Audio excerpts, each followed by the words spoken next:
Kaka-night-night ni Steph, pinag-night off siya ni Steve Kerr. Yung winnable game versus Denver Nuggets, pinalaro siya doon, hindi rin maganda yung kinalabasan at nagkaroon pa ng worst shooting. 9 straight games na tinatalo na ng Denver yung Golden State sa regular season. Huling nanalo pa sila, andun pa sa Warriors si Jordan Poole.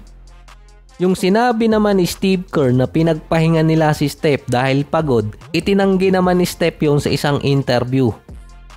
Nakabawi naman ang Golden State dito sa Milwaukee Bucks kahit wala dun si Steph. Si Giannis pa nga nun nasa report na hindi makakapaglaro. Kaso parang nangyari din sa kanya yung nangyari sa Golden State nung nakaraan.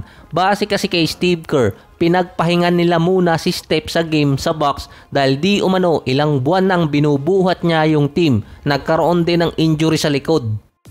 Based naman sa San Francisco Chronicle, hindi pinaglaro si Steph para makarecover hindi lang physically kundi mentally at emotionally dahil sobra na yung patig niya ngayong season. 37 years old na rin. Na burnout ata kakatira ng 3-point shot.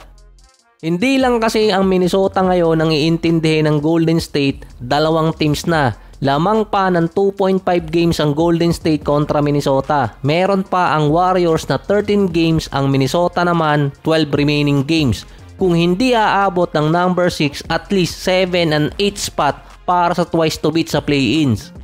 Tatlo kasi ang mag-aagawan ngayon sa number 6 spot. 1.5 games away ang Clippers kontra Minnesota.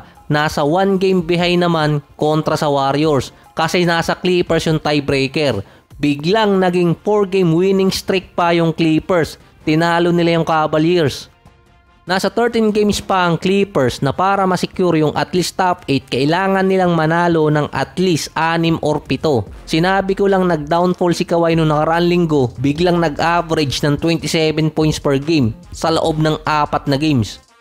Ang Golden State naman at Minnesota kailangan nila ng 5 or 6 na panalo para makasecure ng top 8. Nakadepende kasi yon sa Sacramento na mayroon pang 15 remaining games. Ang Kings kapag natalo ng nasa 8 or higit pa, secure ng Clippers, Warriors at Minnesota yung at least top 8. So, uusugin ko lang yung Sacramento doon dahil yung Sacramento lang din talaga yung team na merong chance na makaagaw pa ng pwesto sa top 8. May malaking chance na magtabla yung tatlong teams na sinabi ko kanina. Silang tatlo din yung possible na magkaroon ng parehong record at magkatalo sa tiebreaker. So mahirap kasing pagbasihan yung tiebreaker nila. Tinalo ng Clippers ang Warriors sa series, tinalo ng Golden State ang Minnesota, tinalo naman ng Minnesota ang Clippers. So mahirap pagbasihan sa ngayon, iintayin talaga yung katapusan ng regular season. Dahil pwedeng umabot yon ng conference record ang pagbasihan, hindi lang yung division at saka yung series ranking. Sa East naman, siguro maraming yayaman pagdating ng April or mismong playoffs. Ito ay kung umpisa pa lang ng season ay pinili ng mga fans ang Detroit bilang papasok sa playoffs. Dahil dati nung umpisa ng season, inaasahan pa rin ang Detroit ang isa sa worst team. Hindi lang times 10 yun kung pinili ang Detroit nung umpisa pa lang ng season. Meron doon times 500 hanggang times 1,000. Ganong katindi binaliwala ang Detroit nung umpisa ng season. Kapag naman ang Hawks at Orlando Magic na meron pa sa ngayong 13 remaining games ay hindi nanalo ng higit sa 8, makukuha ng Detroit ang at least number 6 spot. Yung mga fans na pumili sa Detroit nung umpisa pa lang ng season, mangyayari nun Christmas in April. Kailangan lang gawin ng Detroit ay lagpasan lang ng isa ang kada panalo ng Hawks at Magic. Kumbaga, kung matalo yung dalawang teams na nabanggit ko, no issue din na matalo yung Detroit. Kung manalo naman yung dalawang teams, dapat manalo din ang Detroit.